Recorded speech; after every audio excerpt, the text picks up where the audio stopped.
Now we get to the second aliyah. Can you imagine Yosef? He's been in a pit for 12 years. And he's been away from his family. And he was wrongfully accused.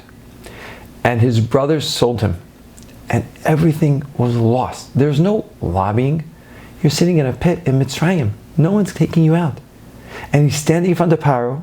And Paro tells him, I want to tell you my dream. Right? He's going to tell him about the cows.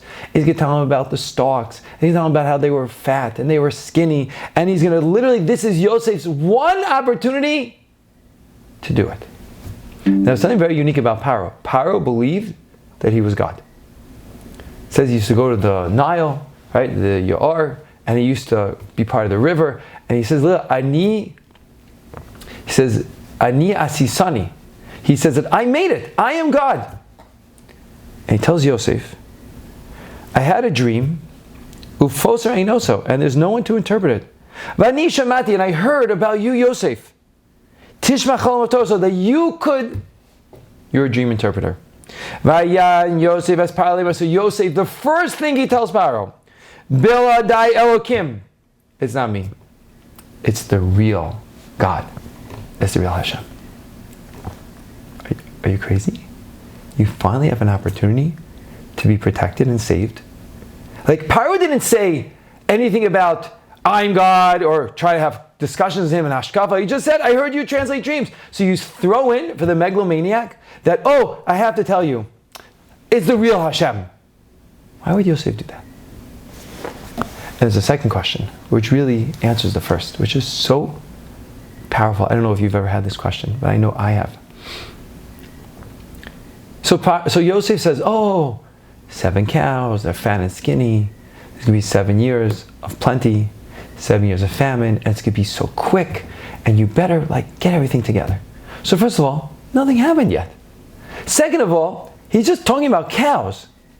So even if he's right, which would be, okay, maybe, make him the viceroy of the world? Maybe the head of agriculture? The viceroy of the world? Don't you think it's extreme? Paro was the most brilliant man of the ancient era to do that. What was he thinking? This is an unbelievable thought.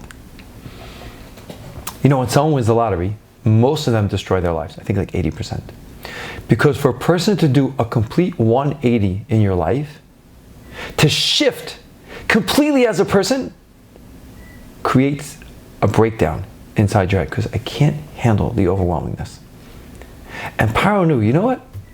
I see this Jewish boy, he seems smart.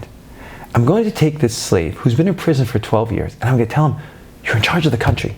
And right in front of me, he's going to break down and just collapse to the floor. He says, Yosef, wow, you're so smart. I think you should run the country. And Yosef's like, let's go. And Paro's like, what? He goes, yeah, let's go. Let's do it. We're going to take a fifth. And we're going to put it away. We're going to make storage houses.